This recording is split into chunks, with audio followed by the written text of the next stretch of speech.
오늘은 오병이어의 기적이라는 제목으로 여러분과 은혜를 나누고자 합니다. 제가 지난 9월달 이스라엘 갔을 때 방문했던 곳이 여러 곳이 있었는데 그 중에 하나가 타브가라고 하는 갈리 호수 편에 있는 그런 도시였습니다. 해안가 마을인데 이 타브가라고 하는 곳은 뭐 번창한 도시도 아니고요. 거기가 왜 유명하냐면은 오병이어의 기적이 벌어진 현장이다 해서 거기에 교회가 세워졌기 때문에 오병이어 교회가 세워져 있기 때문에 유명한 곳이 되었습니다. 제가 방문했는데 일단 거기 사진을 보여드리고 말씀을 전하도록 하겠습니다. 조명 좀 꺼주세요.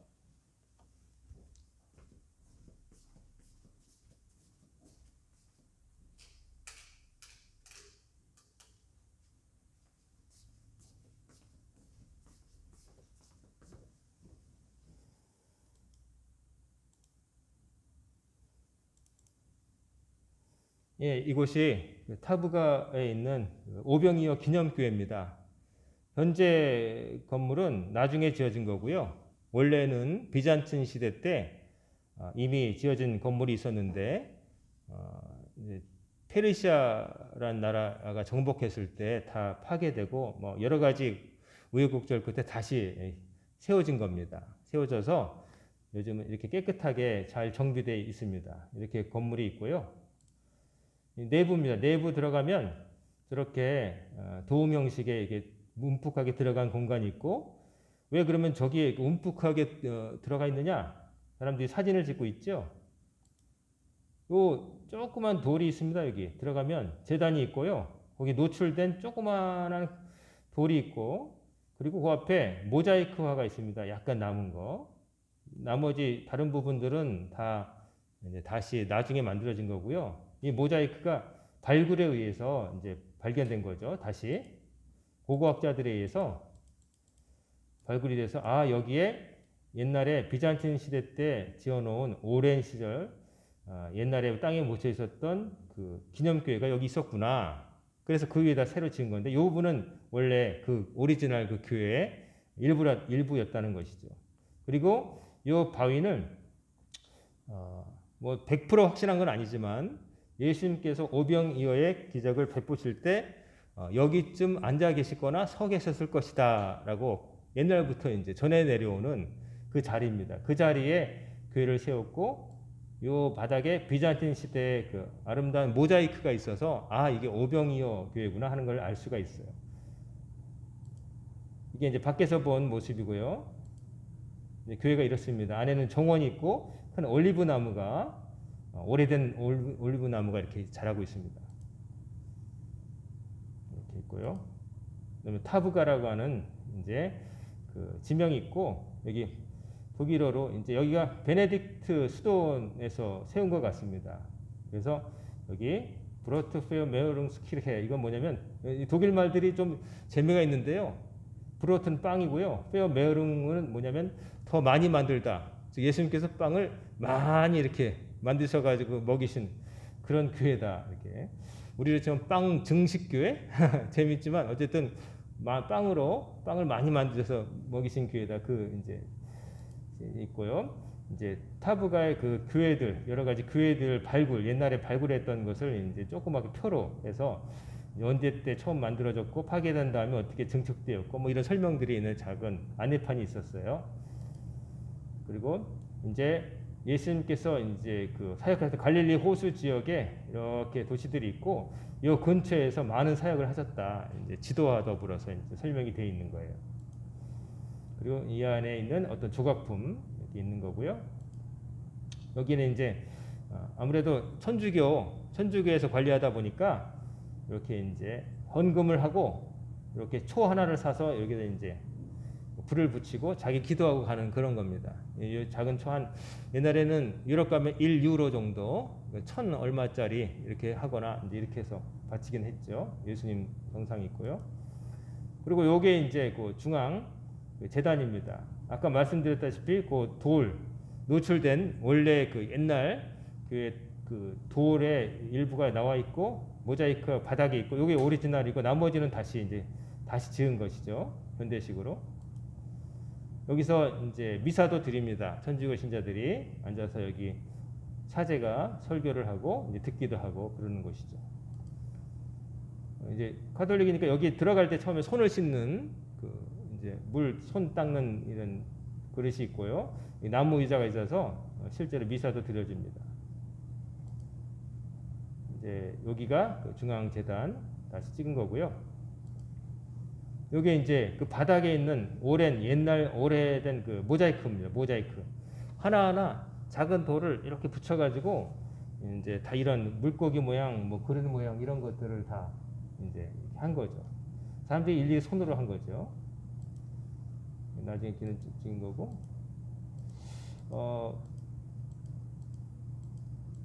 아까 그거를 좀 확대해 드려야 되는데 그 사진이 또 어떻게 빠졌네요. 어쩔 수 없이 이걸로 좀 최대한 확대해 보겠습니다. 여기 중요한 게 요건데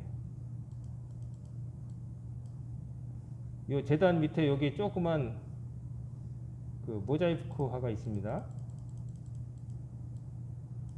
보이시죠? 요게 물고기 2마리.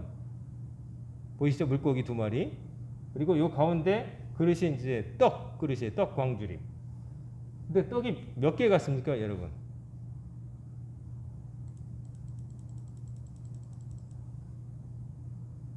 떡이 몇 개 같습니까?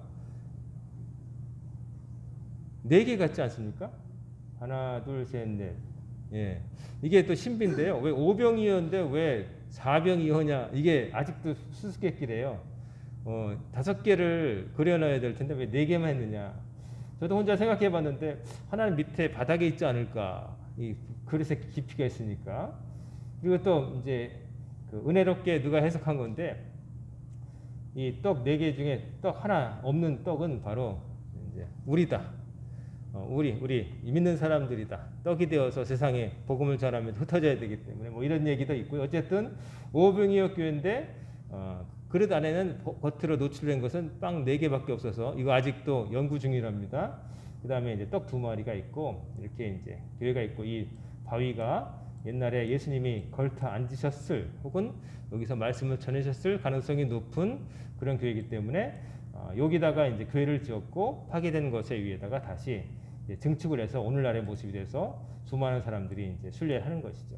옛날에 이것들은 진짜 주 뭐 4세기 막 300년 기독교 공인 직후에 막 그럴 때 만들어진 겁니다.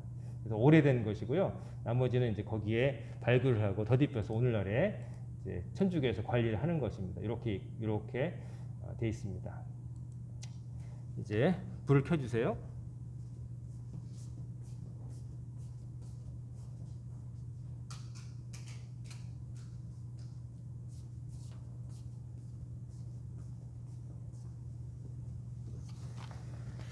자, 오늘 우리는 오병이어 기적 이야기를 한번 들여다보려고 합니다. 예수님께서 이제 제자들을 훈련시키기 위해서 12명의 사도들을 둘씩 2인 1조로 삼으신 다음에 너희들 복음을 전하고 돌아오너라 하고 보내셨어요. 그래서 사도들이 2인 1조로 돌아다니면서 예수님과 더불어 했던 것들을 자기들이 직접 2인 1조가 되어서 다니는 거죠. 다녀가지고 회개의 복음을 전했습니다. 회개하라. 그러자 놀라운 일이 생겨났는데 첫 번째 복음을 전할 때 사람들이 정말 마음문이 열려서 자기가 그때까지 살아온 삶을 통해 자복하고 다르게 살아야겠다라고 하는 결심을 하는 일이 생겼어요.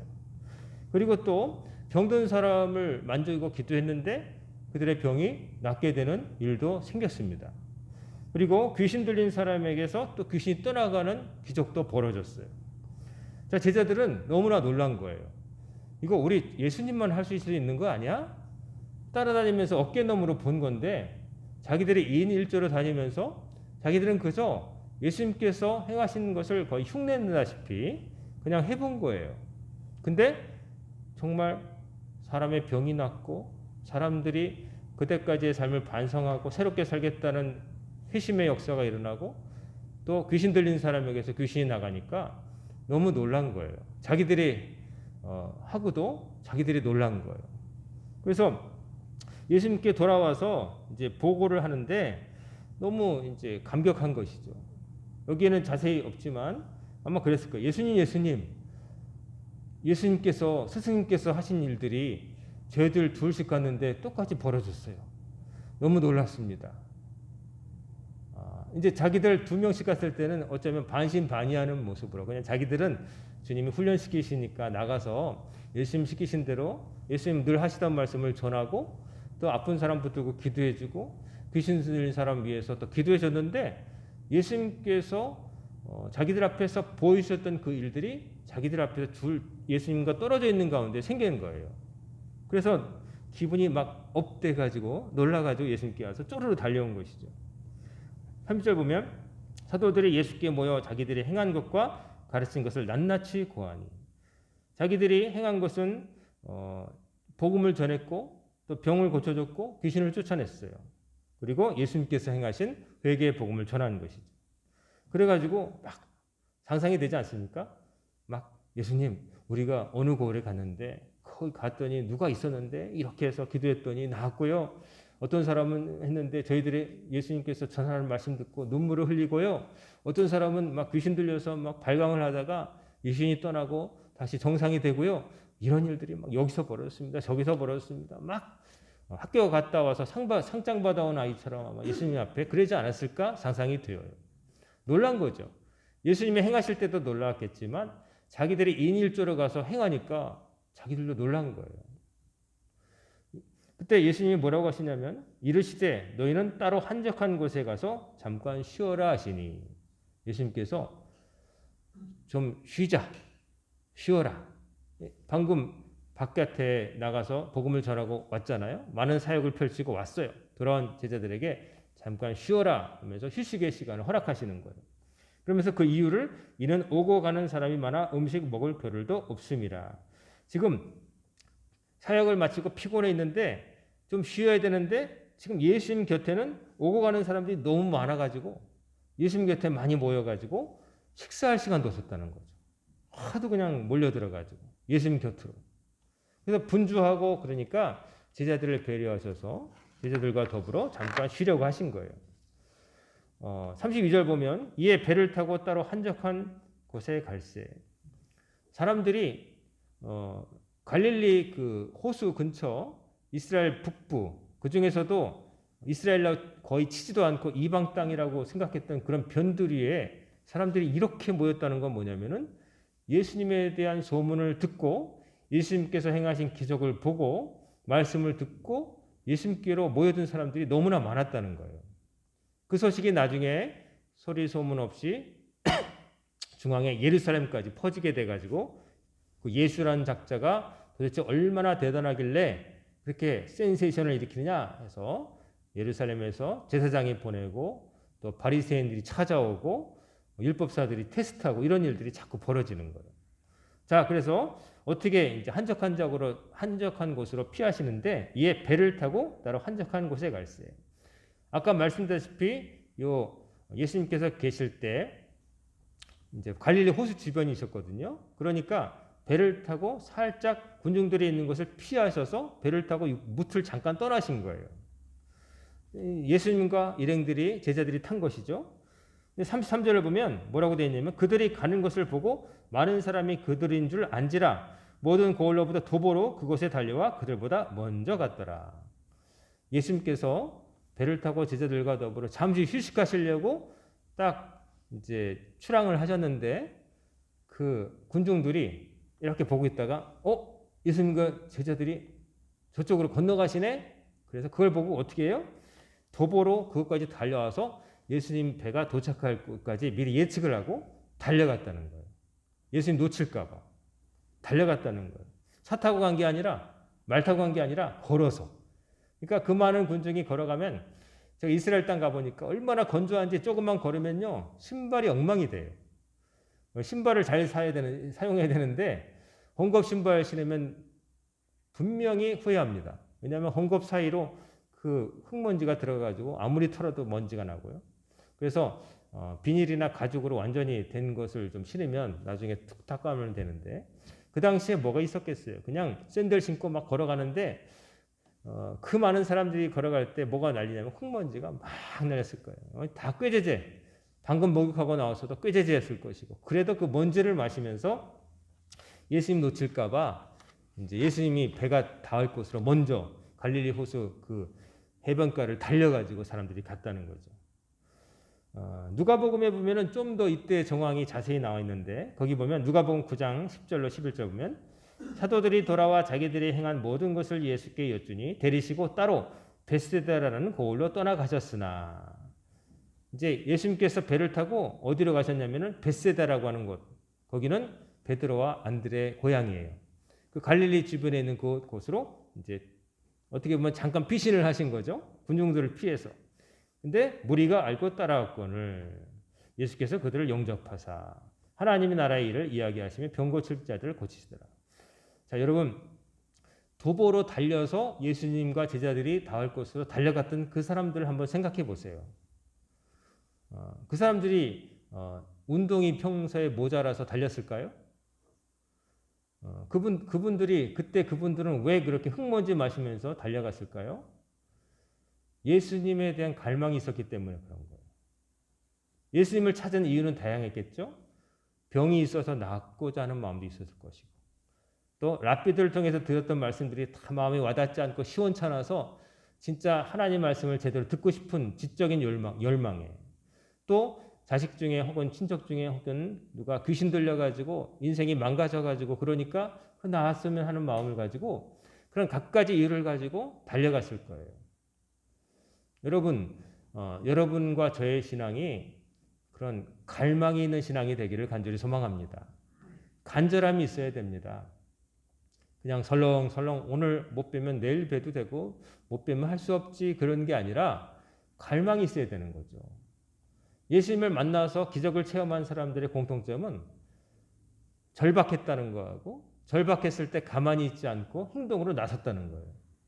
시끄럽다 해도 소리 지르면서 앞이 안 보이니까 다윗의 자손 예수여 나를 불쌍히 여기소서 막 소리 질렀던 그 맹인처럼, 그리고 예수님의 옷깃만 만져도 낫겠다는 마음을 가지고 부정하다는 여인으로 욕먹을 걸 각오를 하고서 예수님 뒤로 가서 옷깃을 만졌던 여자처럼, 다 그들의 믿음이 그를 구원했다고 예수님 칭찬하셨어요. 오늘날 여러분과 저의 믿음은 어떠합니까? 예수님을 쫓아서 도보로 먼지 날리면서 숨이 차도록 달려가는 그런 마음으로 내가 신앙생활을 하고 있는지 한번 체크해 볼 필요가 있는 것이죠. 나는 정말 주님을 향한 갈망이 있는가? 내가 예수를 믿는다고 할 때에 정말 절박하게 믿는가? 그 옛날 예수님 놓칠까 봐 그냥 그 바닷가를 다 흙먼지 날릴 때 다 달려갔던, 그 헐떡거리면서 달려갔던 그 사람들만큼 나 열망이 있는가? 이게 생각해 봐야 되는 것이죠. 사람이 어떤 것을 계속 반복하다 보면 타성이 생기고 어느 순간인가는 그게 그냥 습관처럼 아무 생각 없이 자동으로 벌어지는 일처럼 되기가 쉽습니다.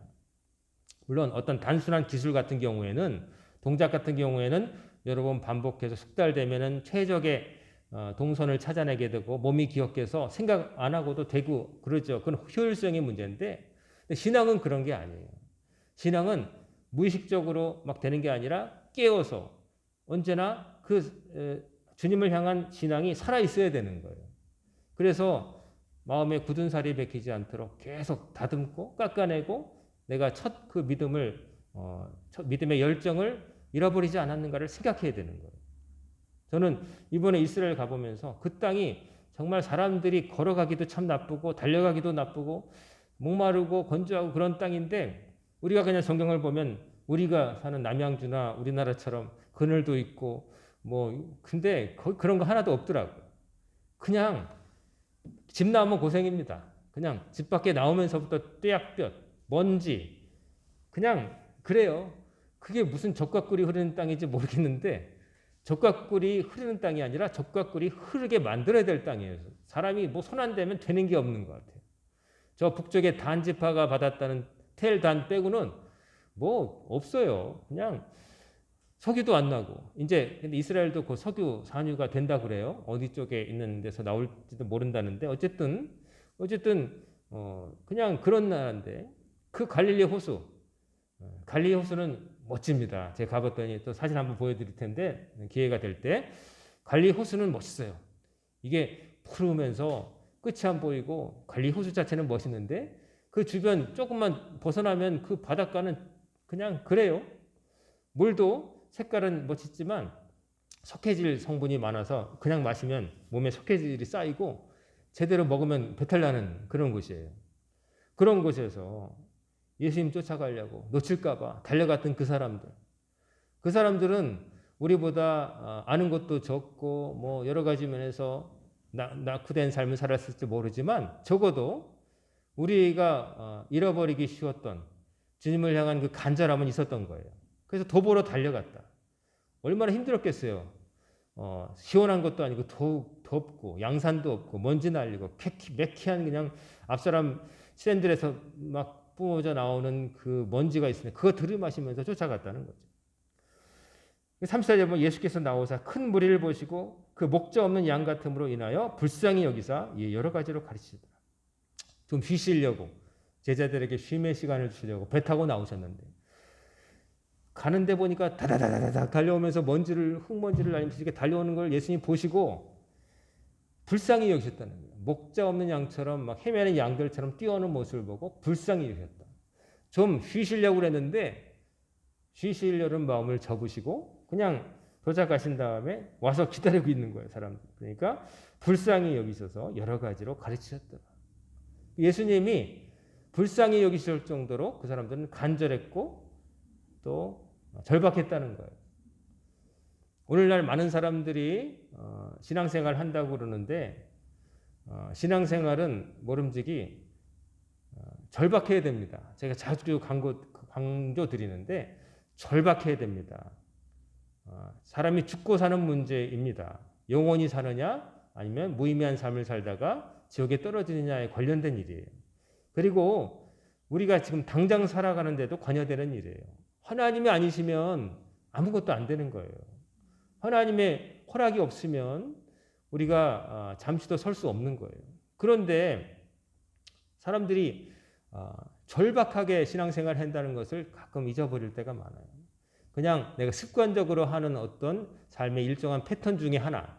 주일날은 나 교회 다니니까 교회 가고 그나마 또 그것을 잘 못 지키는 사람도 있죠. 근데 주일은 교회 간다고 해도 앉아 있어도 별로 절박함이 없어요.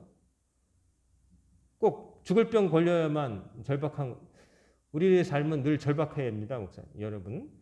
저도 절박하고 여러분도 절박하고 하루하루 하나님 은혜가 아니면 안 되는 거예요. 그 이태원에 갔던 부모들 아이들이 그렇게 될 줄 누가 알았겠어요. 아침에 밥 잘 먹고 옷 잘 입고 향수 뿌리고 갔을 텐데 그렇게 됐잖아요.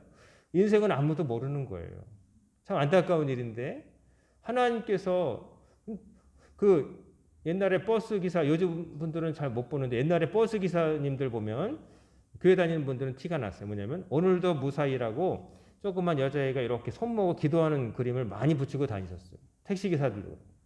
운전하며 출근하는데 오늘도 무사히 퇴근하게 해달라고 그 간절함이 거기 보이는 거예요. 배를 타고 다니는 사람들은 더 간절해요. 육지에서 다니는 사람들은 좀 별로 두려워하지 않는데 배를 타는 사람들은 그 풍랑을 만날 때가 많기 때문에 항상 죽음에 대해서 공포가 있어요. 그래서 제가 인천에 있을 때 외양선 선교회라고 해서 인천항에 닻을 대고 쉬는 외국 배에 올라가서 복음을 전하는데 보통 필리핀 사람이 제일 많고 필리핀 사람들이 제일 기도도 잘해주고 같이 찬양도 잘하고 천주교든 기독교든 그 사람들은 참 기도를 잘하고 성격이 좋아요. 필리핀 사람도 참 좋아요. 그리고 또 러시아 사람들 이런 사람들 다 있는데 배에 가보면은 특별히 천주교 신자들은 수호 성인이라고 해가지고 예수님도 아니고 그런데도 그냥 신앙생활을 훌륭히 했던 사도들이나 혹은 자기 나라의 어떤 교회를 지켰다고 하는 사람의 사진을 붙여놓는데 대부분 바다에서 어부들을 지켜주는 성인이라고 하는 사람들의 사진을 붙여놔요. 그건 뭐냐면은 항상 불안하다는 거죠. 배 위에서 산다는 게 그 큰 배, 축구장만한 배를 타서 불안한 거예요. 이게 언제 가라앉을지 모른다는 걸 생각하면서 산다는 거예요. 그런 사람들은 꼭 의지하게 돼 있는 거예요. 여러분과 저도 배를 타고 있는 건 아니지만 배를 타나 운전을 하나 땅바닥을 걸어 다니나 우리의 삶은 늘 그냥 보장된 게 아니에요. 어떤 일이 일어날지 그도 누구도 알 수 없어요. 우리는 절박합니다. 하나님 없이면 아무것도 안 돼요. 내가 무슨 계획을 세워도 하나님께서 허락 안 하시면 안 되는 거예요. 내가 철저하게 다 했다? 내가 다 살폈다? 그래도 이런 일이 생기는 거예요. 하나님 앞에 여러분, 우리는 체면 차리고 뭐 그럴 계제가 아니에요. 하나님 앞에 날마다 새벽마다 기도해야 돼요. 하나님 오늘도 저와 저희 가족들의 삶을 지켜주시고 저희가 행하는 일들이 형통하게 되게 하여 주옵소서. 더 나아가서 우리 이웃들도 함께 신앙생활 하는 분들도 안전하게 하시고 그들이 행하는 일도 잘 되게 해주세요. 우리가 늘 절박한 마음으로 기도하며 살아야 된다는 거예요. 그때 예수님이 불쌍히 보기사. 불쌍히 보신다는 건 뭐냐면 은총을 베풀고 싶은 마음이 드신다는 거예요. 여러분과 저를 바라보실 때 은총을 베풀고 싶은 마음이 드시도록 우리가 안 그래도 그러신 분이지만 그러나 적어도 우리가 주님 앞에 나갈 때는 그런 마음으로 은총을 간구하는 마음으로 나갈 때 하나님의 은혜가 임하는 것을 여러분 기억하시길 바랍니다. 뭐든지 누가 시켜서 하거나 이런 것들은 별 의미가 없어요. 내가 절박해야 하는 거죠. 절박해야 돼요. 절박하지 않으면은 뭘 어떻게 해도 아무리 서포트를 해주고 뭘 갖다 놔도 안 합니다. 인간은. 자기가 절박해야 됩니다. 배고프지 않으면 절대로 땅을 파지 않습니다. 목마르지 않으면 우물을 파지 않는 게 인간입니다. 근데 목이 마르면 도구가 없어도 손톱으로라도 땅을 파는 게 인간이에요. 그 절박함이 있을 때 인간의 힘이 모자라는 그 부분을 하나님 채워주시는 거예요. 내가 할 수 없는 문제가 있잖아요. 해결할 수 없는 문제. 그 문제 앞에서 인간이 할 수 있는 최선 그리고 유일한 방법은 하나님 앞에 항복 선언하고 하나님 앞에 늘 부러져서 매달리는 거예요. 그런 절박함이 없다면 절박함이 없는 곳에는 기적도 일어나지 않습니다. 그냥 하나님이 기적이라는 것을 아무 때나 심심풀이로 나 여기 있다 보여주시려고 하는 게 아니라 절박함이 있는 사람들, 간절함이 있는 사람들, 하나님 보실 때 불쌍해 보이는 사람들 앞에서 이루어 주시는 거예요. 우리가 좀 앞질러 얘기하자면 오병이어 기적이 왜 일어났습니까? 그 군중들 예수님 만나려고 먹을 것도 대비하지 않고 그 흙먼지 날리는 바닥 그 해안길을 달려온 사람들, 그 사람들이 먹을 것이 마땅치 않았던 거예요. 요즘처럼 편의점이 있어가지고 아무 때나 사 먹을 수 있는 것도 아니고 남자만 5,000명인데 남자만 있었겠습니까? 여자도 왔을 것이고 애들도 있었을 텐데 도저히 거기서 뭐 어떻게 볼 수 없는 상황이 되었을 때 예수님께서 하나님께 주신 권능으로 기적을 베푸시는 거예요. 기적은 무작위로 주사기 던지듯이 되는 게 아니에요. 그 기적이 필요한 곳에 기적을 일으킬 수 있는 분이 계실 때 그리고 기적을 정말로 원하는 사람들이 있을 때 이 삼박자가 맞춰질 때 일어나는 거예요. 여러분 이 가운데 우리가 할 수 있는 건 뭐냐면은 간절함으로 바라는 거예요. 인간이 우리 입장에서 할 수 있는 거는 하나님더러 하나님 여기 와주세요. 하나님 뭐 우리가 막 오라 하시면 오시고 가라 하시면 가시는 분이 아니잖아요. 하나님 어디나 계신데 우리가 할 수 있는 거는 뭐냐면 우리 편에서 할 수 있는 건 하나님을 믿고 간절하게 구하는 거예요. 그게 우리가 할 수 있는 거예요. 우리가 해야 될 일이에요. 이것을 여러분 평소에 늘 잘하시기를 주의 이름으로 축원합니다. 그 다음 이야기 보세요. 가르치셨는데 때가 저물어가매 제자들이 예수께 나와 있죠. 이곳은 빈들이요 날도 저물어가니 무리를 보내어 두루 촌과 마을로 가서 무엇을 사 먹게 하옵소서. 제자들이 해가 지고 있어요. 피곤도 했겠지만 이제 조명이 뭐 밤에 있는 그때도 아니니까 깜깜해지면 모든 것이 올 스탑이거든요. 이제 사람들이 먹을 수 있도록 식사도 해야 되겠으니 이제는 좀 보내서 각자 알아서 마을로 가든지 근처 촌락에 가서 욕이라도 하게 해줘야 되지 않을까요? 라고 누군가 제안을 했다는 것이죠. 근데 예수님께서 뭐라고 하시냐면 너희가 먹을 것을 주라 하시니 자 제자들에게 그럼 너희들이 저 사람들에게 먹을 걸 줘라 이렇게 명령하시는 거예요. 그러니까 제자들은 어안이 벙벙한 거죠. 아니 우리가 무슨 물론 활동하기 위해서 이제 돈은 좀 필요했겠지만 그러나 그 수많은 군중을 먹일 돈은 없었을 거 아니겠어요. 그러니까 뭐라고 해주냐면 우리가 가서 200데나리온의 떡을 사다 먹이리까 200데나리온이나 되는 엄청난 5,000명 이상을 먹일 수 있는 엄청난 양의 떡을 지금 갑자기 살 수도 없을 뿐더러 돈도 없는데 이걸 할 수 있겠습니까? 라고 반문을 했다는 거죠. 이것은 지극히 상식적이고 또 그 당시로서는 합당한 일이에요. 돈을 짊어지고 다니신 게 아니잖아요. 근데 그 식사비가 없는데 그거 어떻게 해야 되죠? 200데나리온을 요즘으로 환산하면 한 사람이 안식일을 빼고 8개월 동안 한 푼도 안 쓰고 모아야 되는 거의 그런 돈이래요. 일을 하면서 말품팔이로 일할 때. 근데 그 엄청난 돈이 없으니까 요한복음 6장을 보면은 그때 상황이 좀 더 자세하게 나오는데 거기 보면 이래요. 이제 빌립에게 예수님께서 이르시되 우리가 어디서 떡을 사서 이 사람을 먹이겠느냐 하시니 이렇게 말씀하시면 친히 어떻게 하실지를 아시고 빌립을 시험하고자 하십니다. 빌립이 대답하되 각 사람으로 조금씩 받게 할지라도 200데나리온의 떡이 부족하리이다. 예수님의 제자 가운데 세례 요한의 제자였다가 예수님 제자가 된 빌립이 있었죠. 이 빌립이 나다나엘도 불렀었다고 말씀드렸죠. 이 빌립이 계산이 빨랐나 봐요. 딱 계산해 보더니 200데나리온은 좋게 들 텐데 이렇게 말씀드립니다. 이건 못한다는 얘기죠. 어떻게 이 사람들 먹이겠습니까? 그때 38절 보면 예수님이 너에게 떡 몇 개가 있는지 가서 보라 하시니 알아보고 이르되 떡 5개와 물고기 2마리가 있더이다. 오병이어 5개의 떡과 물고기 2마리만 있습니다. 이렇게 돼 있어요. 몇 개 있냐 지금 물어보다. 요한복음 보면 더 자세하게 나와 있어요.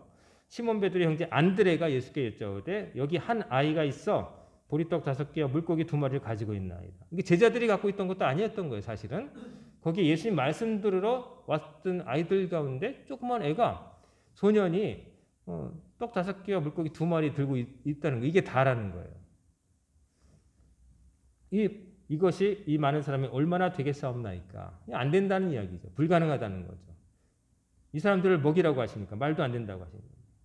근데 예수님께서 그 말씀을 들으시니 뭐 어떻게 하시냐면 39절 40절 보세요.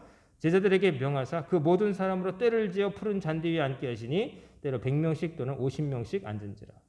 예수님께서 그 당신께로 온 사람들을 50명 100명씩 한 조로 해서 잔디밭에다가 그 풀밭에다가 앉히게 하신 거죠. 앉게 하신 다음에 뭘 하시려고 할까요? 이제 나누어 음식을 나눠 받을 수 있도록 질서정연하게 이제 대여를 정비하게 하신 것이죠. 41절 보면 예수께서 떡 5개와 물고기 2마리를 가지사 하늘 우러러 축사하시고 떡을 떼어 제자들에게 주어 사람들에게 나누어지게 하시고 또 물고기 2마리도 모든 사람이 나누시매. 그 다음에 기적이 일어나죠. 다 배불리 먹고 남은 떡 조각과 물고기를 12바구니에 차게 거두었으며 떡을 먹은 남자는 5,000명이었더라. 예수님께서 그 소년 어린애가 갖고 있었던 떡 5덩어리와 물고기 2마리를 들고 하나님께 기도하시고 띄어서 나눠주셨는데 제자들이 나눠주는데 화수분처럼 아무리 꺼내도 뭐가 솟아나는 그 그릇처럼 그 예수님 손에서 나올 때마다 떡이 계속 나왔고 물고기가 계속 나왔다는 거예요. 그런 기적이 그 자리에 임했다는 거죠. 이런 기적 이야기를 복음서를 기록한 이들이 남긴 이유는 목적은 그겁니다. 예수님은 하나님의 아들이시고 메시아이시기 때문에 이런 일을 행하셨다. 읽는 자로 하여금 이것을 직접 보지 못하고 나중에 읽게 된 사람들에게 기록으로 남긴 거예요. 이분이 바로 그분이시다라는 걸 알게 하시려고 사도들이 기록으로 남기신 거예요. 자, 우리는 여기서 뭘 봐야 되냐면은 아까도 말씀드렸다시피 그 자리, 기적이 임한 자리, 오병이어라고 하는 그 말도 안 되는 자리, 그 기적이 요즘도 임하면 참 좋겠죠. 아무 데서나 막 이렇게 무료 급식소 같은데 막 목사님들이 가셔서 막 이렇게 떠내시 국물만 아무리 퍼도 계속 나오고 막. 근데 요즘은 여러분 그렇게 안 해도 먹을 것이 충만한 시대예요. 그런 기적이 일어날 그런 상황이 아닌 거예요. 필요 없는 거예요. 만약에 없으시면 그런 일이 또 일어나겠죠. 하지만 지금은 너무 많아서 너무 많이 먹어가지고 살 빼겠다가는 그런 시대예요. 기적이 필요한 절박한 상황이 있어야 되는데 그런 상황은 아니에요. 근데 중요한 것은 그럼에도 불구하고 우리가 변치 않는 것은 우리의 삶은 하나님 아니시면 답이 없다는 거예요.